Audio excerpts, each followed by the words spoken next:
நடத்திட்டே இருக்கட்டும். இயன்முறை மருத்துவரை பணியிடங்களை உருவாக்குங்க. நீங்க ஏற்கனவே பாலிகிளினிக்காக ஹையர் பண்ற அந்த இயன்முறை மருத்துவர்களை அங்க அப்பாயின்மெண்ட் போடுங்க.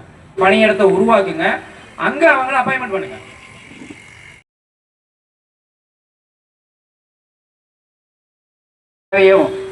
வேலை வாய்ப்பு நீங்க எப்படி உருவாக்கி வச்சிருக்கீங்க? வாடகைக்கு எடுத்து வச்சிருக்கீங்க.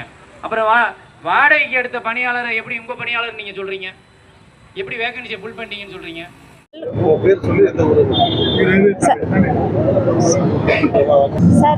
சார் வணக்கம். நான் கள்ளக்குறிச்சி டிஸ்ட்ரிக்ட்லேருந்து பேசுகிறோம்.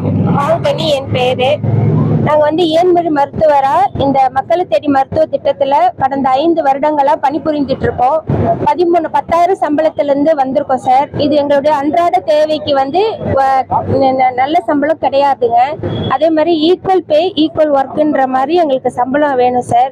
அதே மாதிரி இந்த அரசு என்ன சொல்லியிருக்காங்கன்னா, ஒவ்வொரு பிஹெச்சிலும் ஆரம்ப சுகாதார நிலையத்திலையும் பிசியோதெரப்பி நியமிக்கப்படும் அப்படின்ற ஒரு தேர்தல் வாக்குறுதியை நிறைவேற்றி சொன்னாங்க. அது ஆனால் இன்னி வரைக்குமே அவங்க கடைபிடிக்கல. எங்களுக்கு தேவையான விஷயம் அந்த நிறைய 35,000 பேசிக் சேலரின்ற ஒரு விஷயம் வேணும். அதே மாதிரி அர்பன் பிசியோதெரபிஸ்ட் அவங்களும் இதுல தான் இருக்காங்க. அவங்கள கான்ட்ராக்டர் பேஸ்ல கொண்டு வந்துடணும் அப்படின்றதுதான் எங்களுடைய கோரிக்கை. இது நீங்க தமிழக அரசுக்கு கொஞ்சம் தெரிவிக்கங்க. நன்றி சார்.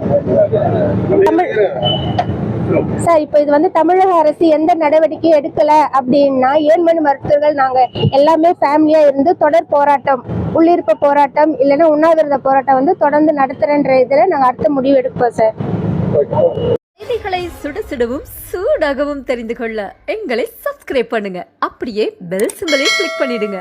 இந்த செய்தியை நீங்கள் Facebookல் பார்த்து கொண்டிருந்தால் எங்கள் பேஜை லைக் அண்ட் ஃபாலோ பண்ணுங்க.